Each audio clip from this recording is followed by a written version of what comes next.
Esta extrañeza de poder registrar el 0 y el 1 a la vez es lo que permite que un ordenador cuántico, un ordenador que procese la información en esta escala fundamental, sea más potente que un ordenador tradicional. Increíble, ¿no? Es increíble, ¿no? Sí, increíble, pero cierto.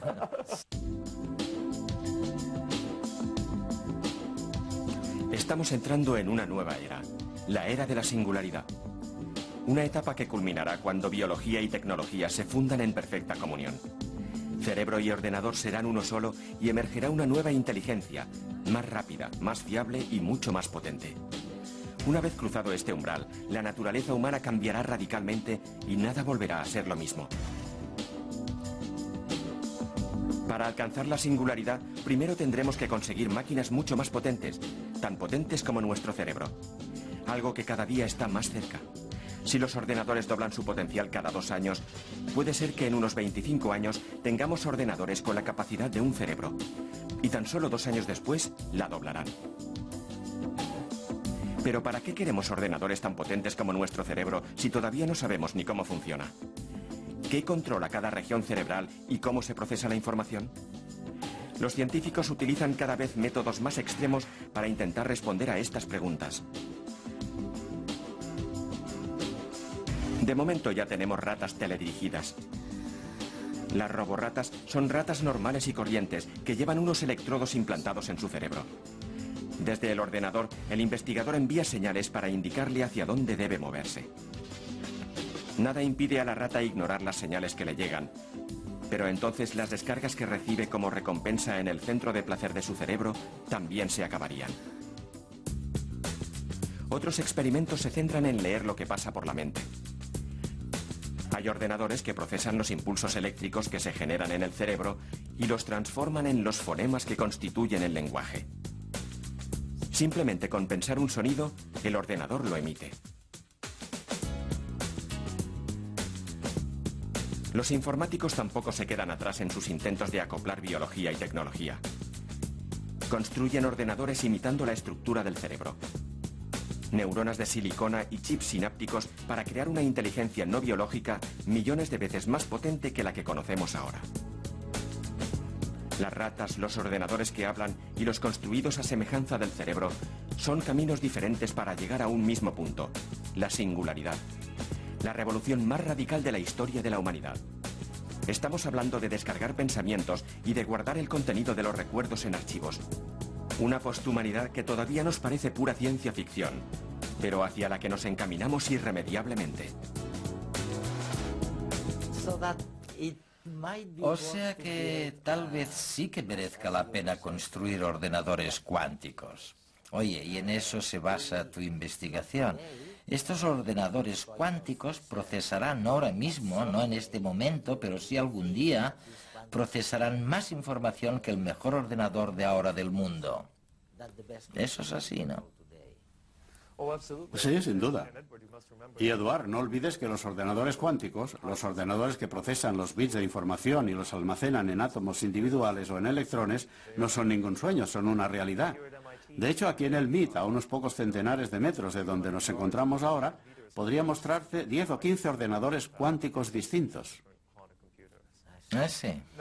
Estos ordenadores cuánticos por ahora son muy simples, solamente juegan con unos pocos electrones o unos pocos átomos, así que solamente tienen unos cuantos bits cuánticos. También tenemos algunos ejemplos de ordenadores cuánticos que son más potentes que el mejor ordenador tradicional. Ya existen. Sí, pero no podemos hacer ordenadores cuánticos que, por ejemplo, funcionen con Windows. Ahora bien, podemos hacer ordenadores cuánticos que nos permitan explorar los procesos fundamentales en la naturaleza. Seth, hay una cosa que siempre dices. Estamos en un momento revolucionario de la historia. Estamos en un momento, dices, en el que la cantidad de información procesada por estos artefactos que estamos generando, incluyendo los ordenadores cuánticos, esta información será superior a toda la información que los seres humanos hayan sido capaces de procesar. Bueno, iba a decir en el universo entero. Oye, ¿es así? Pues sí, si medimos la capacidad de procesamiento de información en bruto. Cabe recordar que, de la misma manera que podemos medir bits de información, y eso nos dice, en cierto sentido, cuánto espacio de memoria tenemos, también podemos medir cuánta información puede procesar un cerebro o un ordenador.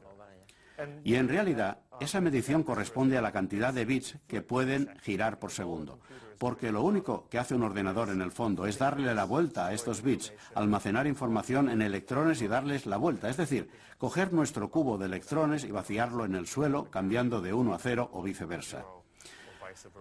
De hecho, podemos calcular la potencia de los ordenadores en función de su capacidad de procesar información, y los ordenadores cada vez son más potentes.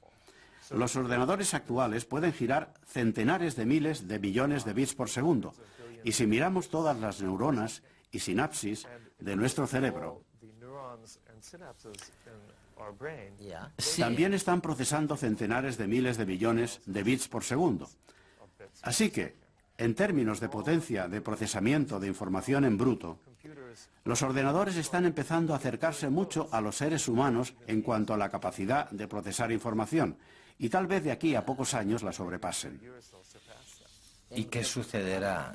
¿Y qué sucederá cuando superen nuestra capacidad de generar información? Pasará algo revolucionario, ¿no? Digo yo. Pues en realidad creo que seguramente no pasará nada. De hecho, yo no estaría demasiado preocupado, si es que estás preocupado, de que los ordenadores suplanten a los seres humanos. Porque una cosa evidente de los sistemas vivos es que la cuestión no es tanto cuánta información se procesa, sino la sofisticación en la capacidad de procesar esta información. Por ejemplo, una babosa marina tiene solamente unos cuantos centenares de neuronas en el cerebro. Sí. Y sin embargo, muestra un comportamiento muy complicado. Esas poquitas neuronas, correctamente configuradas, son perfectamente adecuadas para que la babosa se mueva, viva, se aparee con otras babosas, se reproduzca, etc. Si algo sabemos de los ordenadores es que un ordenador se vuelve más y más rápido en cuanto a capacidad de procesamiento de información cada año, pero eso no necesariamente se traduce en más sofisticación. De hecho, de algún modo los programas cada vez funcionan más lentamente, pese a que se procese más y más información. Yo apostaría que serán necesarios miles o cientos de miles, o quizás millones de años antes de que nuestros ordenadores electrónicos se vuelvan tan sofisticados en su procesamiento de la información como los humanos. ¿Y por qué somos sofisticados?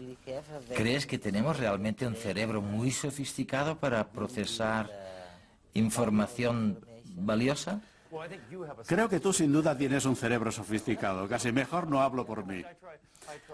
De hecho, en mi investigación intento ser tan poco sofisticado como puedo. Pero sí, creo que la codificación del cerebro humano, debido a millones de años de selección natural, permite trabajar de una manera extraordinaria. Es como si el software del cerebro se hubiera depurado y reescrito y perfeccionado y mejorado durante millones de años, mientras que el software de nuestros ordenadores, los programas que utilizamos en ellos, se han refinado y perfeccionado durante solamente unas cuantas décadas. Así que quizá no debería sorprendernos tanto que los ordenadores se estropeen y se cuelguen siempre, y no hagan siempre lo que queremos. De aquí a 1.000.000 de años, esto ya no debería pasar. Pero es paradójico escucharte. Tú, que eres uno de los pioneros del mundo en la computación cuántica, los mismos ordenadores que nos permitirán generar o procesar más información que la que generan nuestros cerebros, es paradójico, digo, que tú admitas que pese a todos esos enormes avances, el cerebro es un artilugio extremadamente sofisticado, mientras que los ordenadores serían bastante menos sofisticados. ¿Realmente piensas así? Bueno, sí. Hemos empezado hablando de la felicidad, y el ser humano puede sentirse feliz o triste. Pero jamás me he encontrado a un ordenador que esté feliz o triste. Sí me he cruzado con ordenadores que eran un fastidio. pero dudo que me haya encontrado con uno feliz.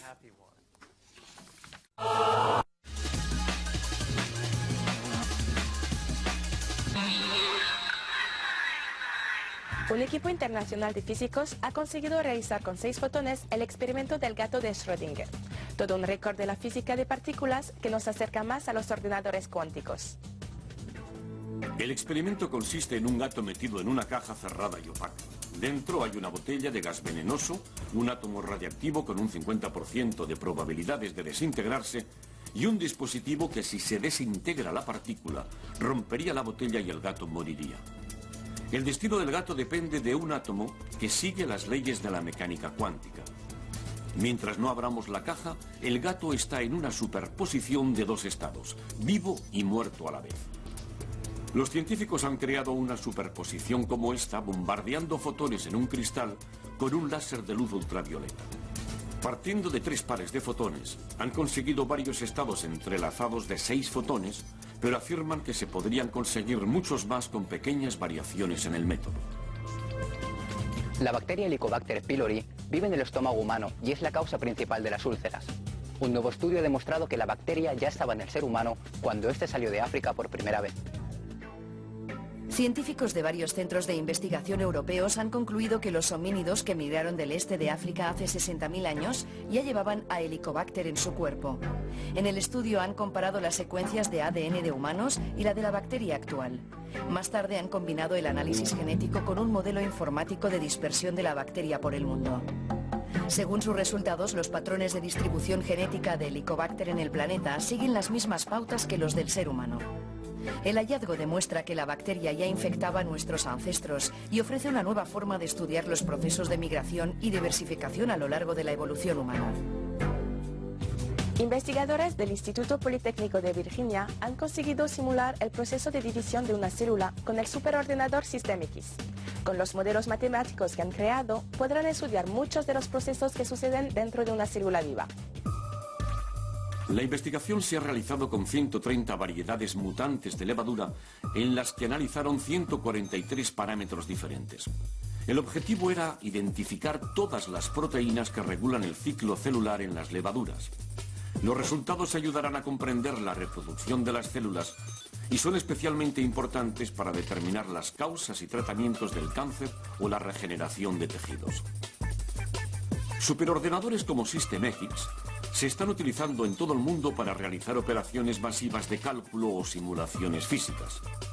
Con este estudio, los científicos han demostrado que los modelos matemáticos y los algoritmos numéricos son una herramienta muy valiosa para estudiar lo que sucede dentro de las células. ¿Existe una predisposición genética a padecer trombosis? Según los resultados de una investigación realizada en la Universidad de Washington, en Seattle, parece que sí. Los científicos han identificado 5 variantes genéticas que aumentan el riesgo de que las mujeres posmenopáusicas sufran trombosis venosas. En el estudio han participado más de 2.000 mujeres, 350 de las cuales habían padecido trombosis o embolias en alguna ocasión. Los científicos han analizado 24 genes relacionados con estas enfermedades en muestras de sangre y han comparado las secuencias de ADN de unas mujeres a otras en busca de variaciones. Tanto la trombosis como el embolismo pulmonar son enfermedades con una incidencia significativa entre las mujeres y que pueden causar incluso la muerte. A pesar de la mejora de los tratamientos preventivos en pacientes de riesgo, el número de casos de trombosis no ha disminuido.